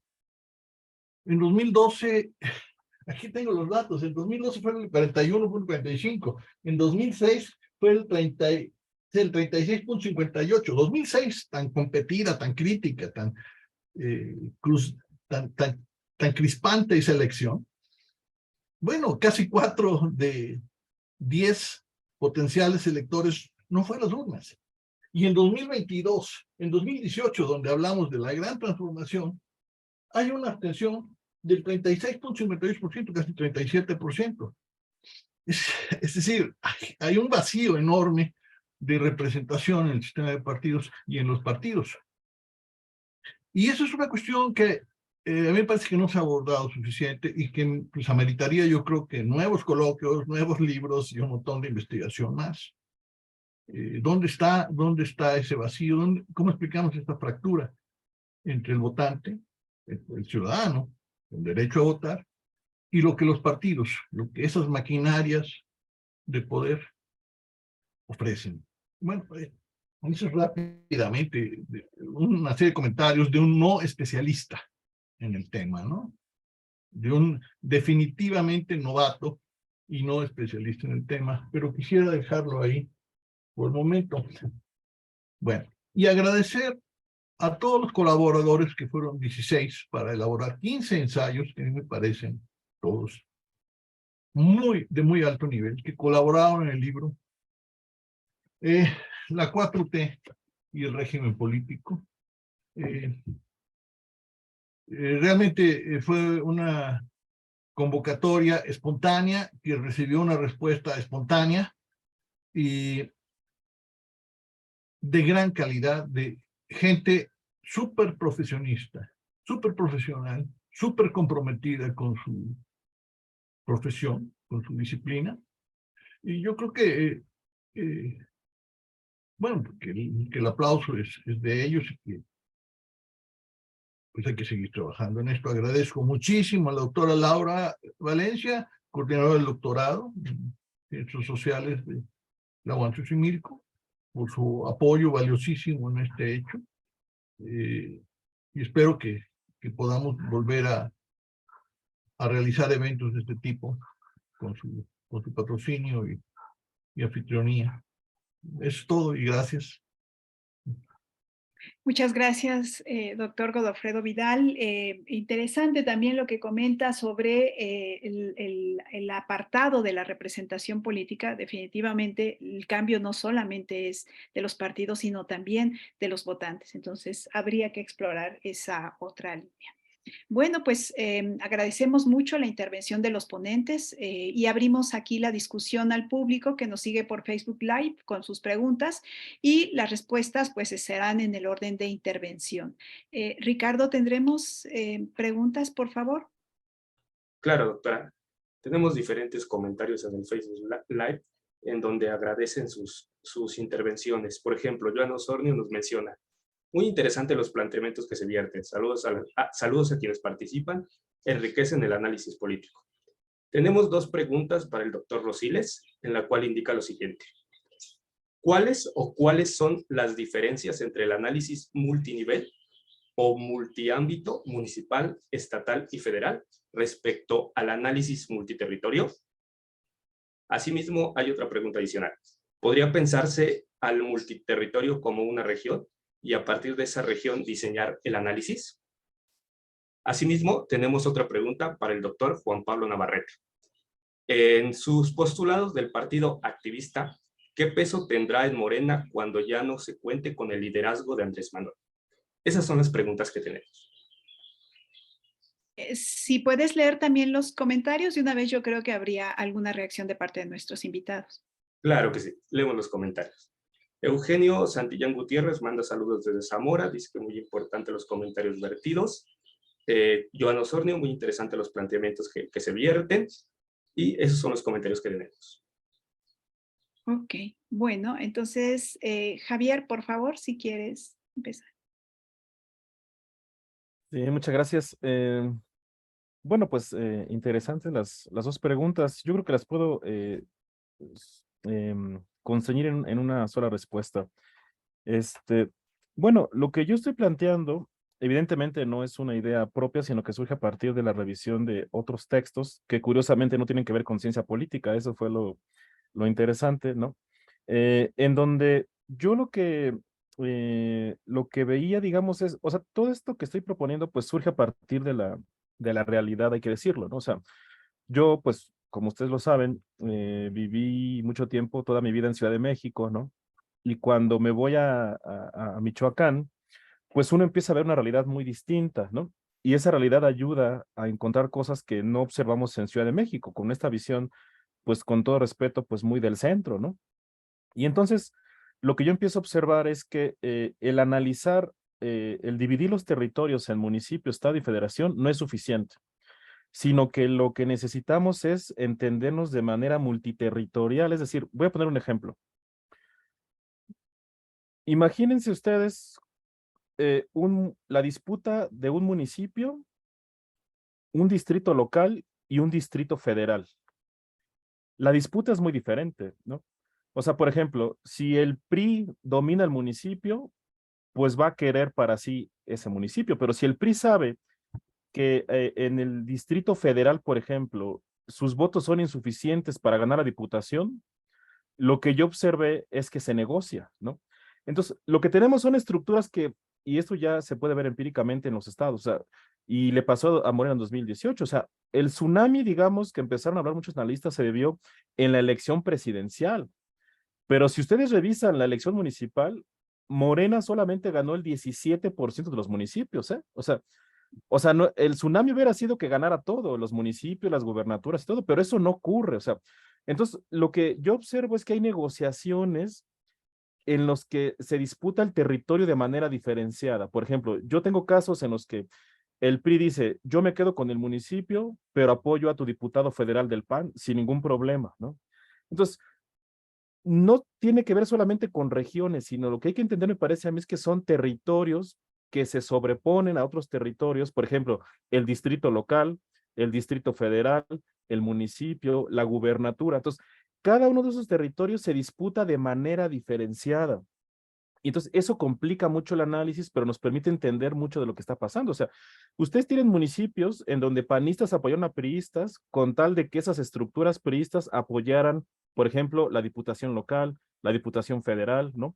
Y, por ejemplo, hay casos en los que se nota claramente, si se disputa la gubernatura y se nota por la información que tienen los partidos que la va a ganar, por ejemplo, Morena, lo que hacen las estructuras es negociar territorios diferentes. Por ejemplo, está bien, apoyamos a Morena en la presidencial, pero no vamos a apoyar a Morena, por ejemplo, en la gubernatura o en la diputación local, por ejemplo, ¿no? Entonces, cuando uno revisa los datos, me parece que no solamente es decir que hay un voto cruzado, o sea, es una cosa mucho más compleja, pero eso requiere, pues, meterse justamente a los territorios, ¿no? Y para terminar, doy un ejemplo más, quizá más claro. En estos momentos, las corcholatas, las así llamadas corcholatas, están generando estructuras territoriales. Entonces, por ejemplo, en Michoacán, lo que está pasando es que la estructura de Ebrard no es fuerte, pero sí la de Augusto y la de Sheinbaum, ¿no? Entonces, ¿qué es lo que va a pasar ahí? Que estas estructuras o este capital político que se genera al momento de la decisión, que para mí va a ser Sheinbaum, y es más, yo les puedo decir que la gente de Augusto en Michoacán lo sabe, sin embargo, sigue generando este capital político. ¿Por qué? Porque, por ejemplo, yo les puedo asegurar, no diré el nombre, pero que en algunos municipios la candidatura va a ser para la estructura de Augusto, ¿no? Pero a cambio del apoyo a Sheinbaum, por ejemplo, en la presidencial. No sé si me explico. O sea, es una cosa Absolutamente. complicada, compleja, ¿no? Y entonces es una cosa interesante que está costando mucho tiempo de entender, pero pues gracias a los colegas ahí, Juan Pablo, incluso Alberto, pues hemos dialogado un poco, cada uno pues con perspectivas distintas, pero me parece que sí ayuda mucho el meternos, digamos, a lo que pasa en los estados, ¿no? Y el entender que es mucho más complejo. Yo coincido. Yo ahí sí que no coincido con mi maestro, Reyes del Campillo, de que vamos a dos polos. O sea, son dos polos por coaliciones, pero o sea, yo difiero también de los que hablan de la erosión. Yo veo mucha pluralidad. O sea, ellos me parece a mí que solo revisan el nivel nacional, pero si ellos fueran, por ejemplo, vayan a Michoacán, ¿no? O sea, hay municipios súper panistas, hay municipios súper priistas, y aunque no lo crean, hay municipios súper perredistas. Es más, hay municipios de Fuerza por México, ¿no? Entonces, me parece que hay que entender esas lógicas, esas dinámicas, y yo creo que, y ya para cerrar, que esta lógica multiterritorial, ¿no? Es decir, el entender que hay diferentes territorios que se pueden sobreponer y que funcionan con lógicas diferentes, aunque sean los mismos actores. ¿Por qué? Porque las preferencias son distintas, ¿no? O sea, si nosotros sabemos que nuestra fuerza no nos alcanza para la gubernatura, ¿qué hacen los liderazgos? Pues negocian por lo menos el municipio o la diputación local. O sea, la lógica me parece a mí que es muy clara, ¿no? Pero hay que ir revisando esos casos en particular y es lo que complica un poco el análisis, pero me parece que, pues bueno, ahí finalmente tendrá que estar la aportación de los politólogos, ¿no? Muchas gracias. Gracias, Javier. Alberto, por favor. No, yo al contrario, muy agradecido. Solamente un comentario, precisamente en los diálogos que hemos tenido con Juan Javier y Juan Pablo, digo, a partir de la experiencia jalisciense, precisamente había un debate de que, por ejemplo, en materia metropolitana, que es otra cosa que yo trabajo, precisamente si la variable partidista pesaba o no pesaba. Y entonces, precisamente ya en las dinámicas, en las coyunturas, era precisamente señalar que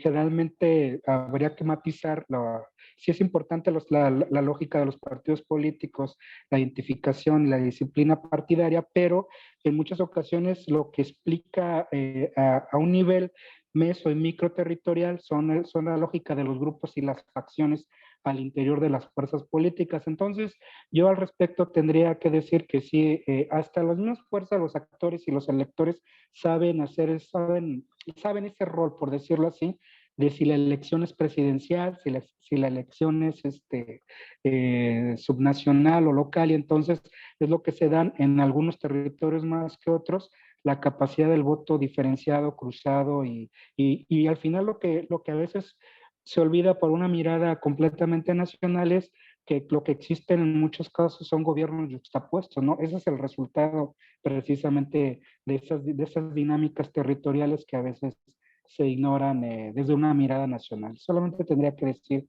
esto al respecto, ¿no? Muchas gracias, Alberto. Ricardo, no sé si haya otra pregunta u otras preguntas. Tenemos más comentarios. Si me permite, los mencionamos en este momento. Eugenio Santillán Gutiérrez nos escribe: en México, los partidos políticos y partidos políticos vueltos gobiernos o con representación en las cámaras y congresos locales, su prioridad debe ser el bienestar social y prosperidad del país. Felicidades por el foro. Luis Manuel Silva Romero nos escribe: excelente información.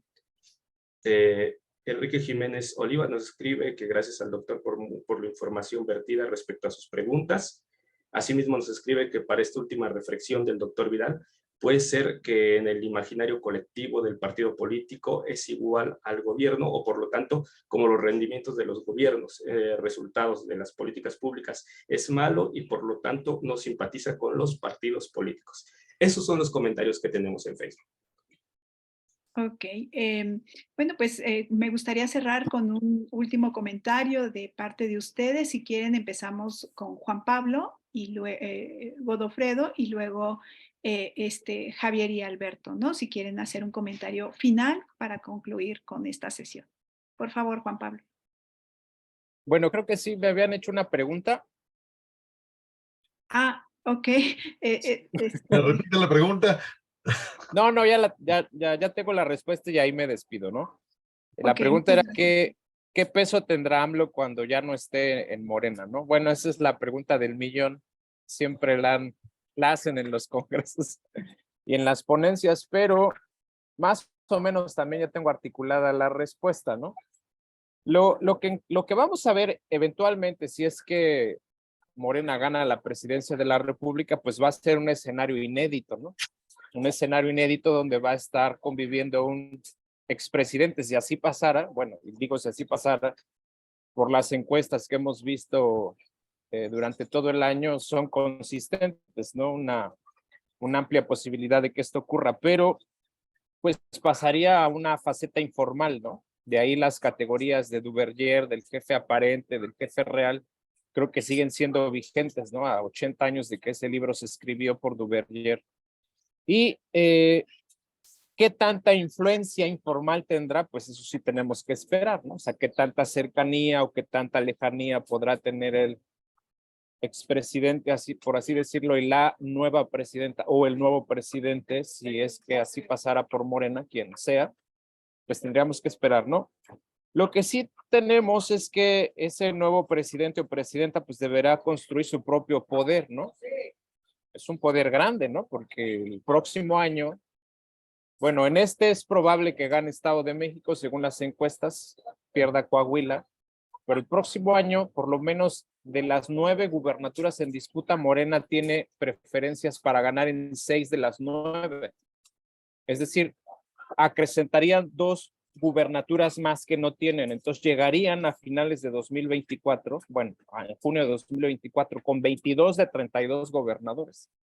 Eso es el capital de negociación al que va a llegar el nuevo presidente o presidenta, con quienes tendrá que construir una nueva relación inédita, ¿no? Además del expresidente que queda, la relación con los gobernadores sí también es a fijar cómo construirá su poder con los propios gobernadores, ¿no? Ahí lo dejaría y muchas gracias por la invitación, un placer estar con todos ustedes. Muchas gracias, Juan Pablo. Discúlpame, es que se me cruzaban un poco los nombres, discúlpame. Doctor Godofredo Vidal, no sé si quiera dar alguna... Ya muy rápido, nuevamente agradecer. El futuro, la futurología, pues es cosa de brujos, pero sea quien sea la presidenta o el presidente de la República, sí va a tener que enfrentar un dilema que no es inédito en la historia de México. Un líder nato muy activo, el pronóstico es ese, y al mismo tiempo crear su propia base de poder, y eso va a ser muy interesante. Segundo, su propia base de poder es una cosa, que pueda gobernar 22 más, algún estado por ahí que se cuele con los partidos paraestatales, no significa que pueda gobernar fácilmente el resto del país. Estamos hablando de que Morena, en el mejor de los casos, gobierna, bueno, la mitad de los votantes a nivel federal. A nivel estatal es un poco más alto porque la densidad poblacional difiere. Y a nivel municipal está por debajo del 50% de la población gobernante. De hecho, en las elecciones de 2021, aunque Morena ganó, porque el sistema electoral es así, gana el que obtiene más votos y ganó también la representación proporcional, en número de votos obtuvo apenas 2 millones de votos más que la oposición, es decir, 19 millones contra 17 millones. Es una situación inestable, yo digo yo, en términos sistémicos. Detrás de la apariencia de una gran concentración de poder hay aguas muy pantanosas en el gobierno de la República.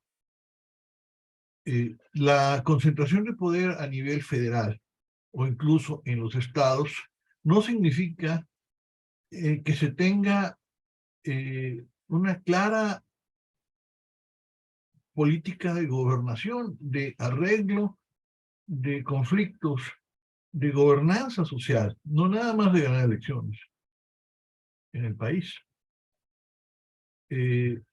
Entonces es un futuro, yo no digo que crítico, no, es un futuro extraño, es un futuro de una estabilidad fangosa, es una estabilidad poco productiva. Y eso me preocupa a mí mucho, ¿no? De las tendencias. Ahora, lo que sí me parece claro es que la estridencia tiene que acabar. Sea quien sea la próxima presidenta, el próximo presidente, sea quien sean los próximos gobernadores, la estridencia tiene que acabar. Entonces, la capacidad de consenso depende mucho de las instituciones políticas y depende mucho de cierto equilibrio de poder en el sistema de partidos. Y eso me plantea de nuevo la vieja pregunta, si el sistema de partidos está respondiendo bien a lo que a mí me parece que es el elefante en la sala, la ciudadanía mexicana, la pluralidad enorme de la ciudadanía mexicana. Entonces yo sí veo las cosas no pesimistas, simplemente veo las cosas fangosas, nebulosas en el futuro de México. No veo una marcha triunfal de Morena, porque yo lo he puesto en una metáfora por ahí, muchas veces lo he dicho. Supongan un escenario en que el partido del presidente López Obrador gana las 32 gobernaturas. No es irreal. No va a pasar, pero no es irreal. Que gana 3,000 municipios. Supongo. Que gana 30 congresos locales. ¿Eso garantiza que puede gobernar? Es decir, ese desfase entre ganar elecciones y tener capacidades para gobernar me llama la atención. Yo veo en el gobierno actual una gran concentración de poder. El presidente, el sistema es presidencial, hiperpresidencialista en México. El presidente concentra capacidades legales y extralegales. Las extralegales son extraordinarias. ¿Ok? Pero hay un problema. Extralegales que le dan poder sobre una entidad que ha disminuido paulatinamente. El tamaño del Estado respecto a la economía ha disminuido. ¿Sí? Ni el 30%. ¿Sí? El 27%. De los recursos del PIB son los que maneja el gobierno federal. ¿Sí? Es de los más bajos del mundo. Ya ha disminuido en los últimos 30 años, producto de la reforma neoliberal, que por cierto el presidente se ha encargado sistémicamente de mantener viva. En términos de la complejidad, y esto es mucho más complicado, la heterogeneidad y la dinámica social, es una ciudad de 130 millones de habitantes que ya es adulta, promedio de edad es 27 años de edad, ya no son niños. Es una sociedad increíblemente compleja. No nada más regionalmente, en una misma calle lo pueden encontrar. Y ya si recorren regiones y recorren barrios, encuentran una gran complejidad. Y es una gran complejidad que me pregunto si el sistema de representación partidista es capaz de asimilar. Yo tengo serias dudas. Entonces, mi visión del futuro es que el sistema, el régimen, pues, empiece a ser rebasado. Estoy de acuerdo con todos los que han dicho que realmente no hay un cambio de régimen, que es una revisión del régimen, que en algunos aspectos el viejo régimen, desde el callismo, el viejo régimen desde el salinismo ha sido reciclado y mantiene elementos constituyentes básicos funcionando. Yo estoy completamente seguro de eso, que la cuarta T no significó ningún cambio sustantivo del régimen, sino una intensificación de sus elementos. Yo creo que ese viejo régimen empieza a ser rebasado. Bueno, no empieza, es rebasado. Y eso plantea una cuestión, y no temo en decirlo, que un viejo político priista usó como bandera de lucha durante muchas décadas, que era la reforma del Estado. Decía, hay que hablar de una reforma del Estado, y eso lo decía en los años 80. Y terminó ahí en un archivo muerto todos los documentos de la reforma del Estado, de la discusión de la reforma del Estado. Y me pregunto si no es conveniente para las comunidades de expertos, de politólogos, sociólogos, políticos profesionales, ciudadanos informados, empezar a replantearnos no solamente la cuestión de descifrar el rompecabezas que significa la primera sorpresa de la 4T, que sin duda los 3 primeros años a todos nos trajo locos tratando de saber de qué se trataba. Ahora ya no, ahora que sabemos con bastante certeza de qué se trata. Plantearnos una pregunta un poquito más allá, que era común antes hacerse, no quedarse en la inmediatez de la política, sino volver otra vez al deber ser, al qué necesitamos como país, qué tipo de régimen político necesitamos como país.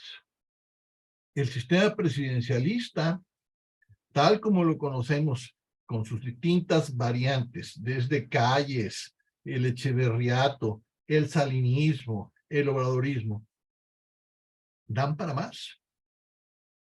¿O necesitamos reformar nuestra concepción de la división de poderes, de la federación y de, bueno, ese eslabón crítico que es el sistema de partidos y de representación política?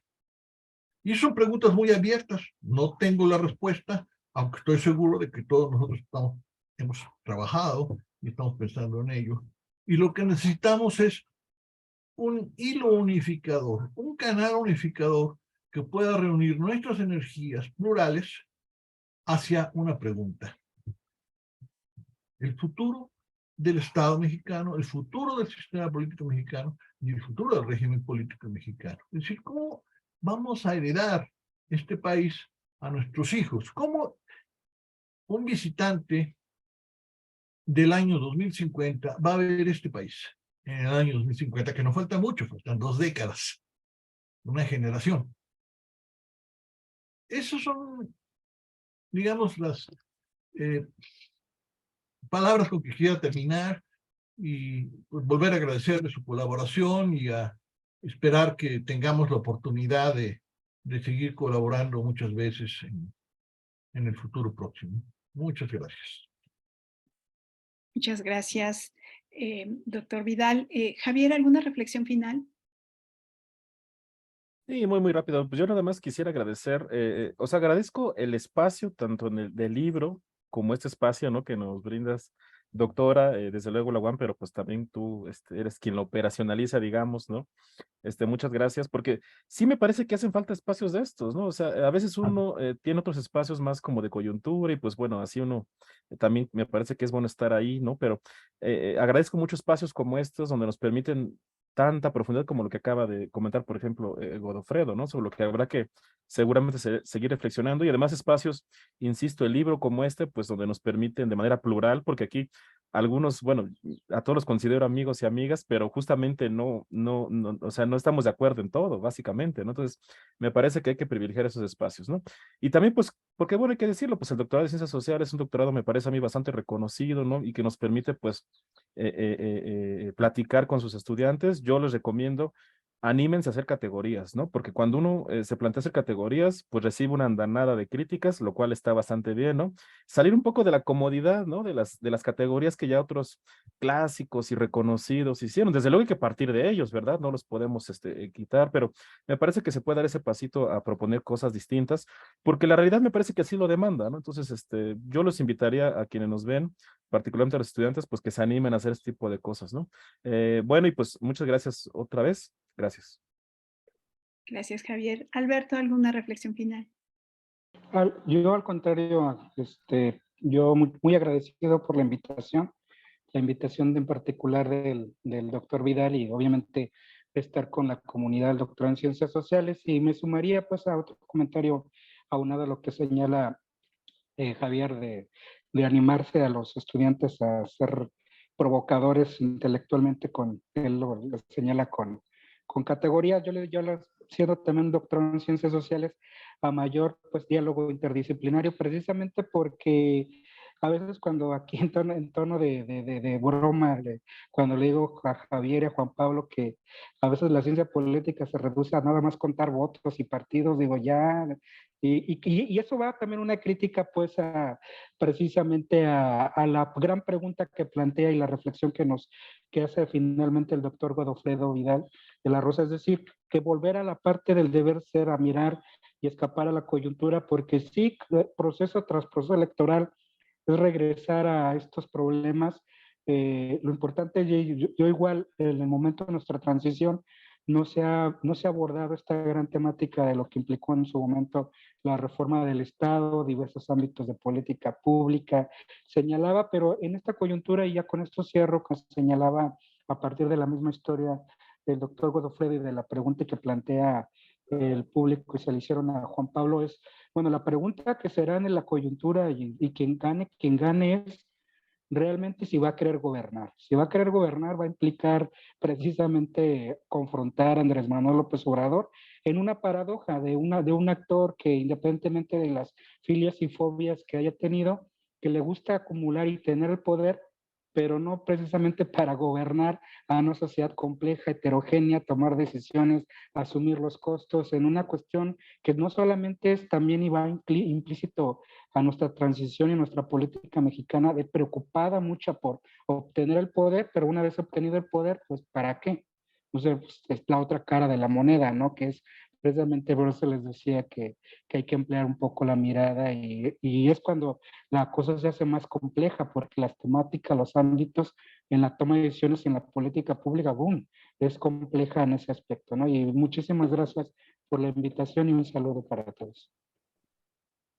Muchas gracias a todos los colegas que aquí participaron, por supuesto, al doctor Godofredo Vidal, quien pues fue parte fundamental no solamente del libro, sino impulsar esta discusión, al doctor Javier Rosiles, al doctor Juan Pablo Navarrete, al doctor Alberto Arellano y por supuesto al doctor Juan Reyes del Campillo, quienes participaron en el libro. Igual yo participé en el libro, pero en su conjunto creo que hubo muchos más pensamientos que también ahí se virtieron. Y bueno, pues yo tomo definitivamente pues esta invitación, insinuación de invitación a los próximos eventos. Yo creo que este es el primer paso para que como posgrado, como un posgrado de calidad, pues tomemos en cuenta los diferentes temas que existen, que hay, los temas emergentes que aquí se plantearon, ¿no? A nivel subnacional, a nivel regional, la interdisciplinariedad que están detrás de todas estas temáticas, bueno, pues aprovecharlas y yo creo que sin lugar a duda esta es una plataforma que podemos seguir utilizando para dar pauta a nuevas discusiones y estos temas emergentes que seguramente nuestros estudiantes pues están en las diferentes tesis que tienen, que son muchas y temas, yo digo siempre, no solamente nuevos, sino son mucho más complejos y que bueno, yo creo que estas dinámicas pueden ayudarlos también a encontrar esas unidades de análisis que nos proponía Javier, esas nuevas unidades de análisis que podemos estar explorando para las nuevas explicaciones opiniones y, ¿por qué no?, nuevas teorías, ¿no? En este caso. Y en verdad agradecerles mucho y estar al pendiente a la comunidad, por supuesto, a la comunidad universitaria que nos hizo el favor de acompañarnos, agradecerles e invitarlos a estar pendiente del Facebook Live del doctorado, se llama @doctorado CS UAMX, para que se conecten y, por supuesto, tendremos otros eventos que están relacionados y, por supuesto, pues invitarlos también a revisar nuestra página. Les agradezco mucho y estamos en comunicación. Muchas gracias.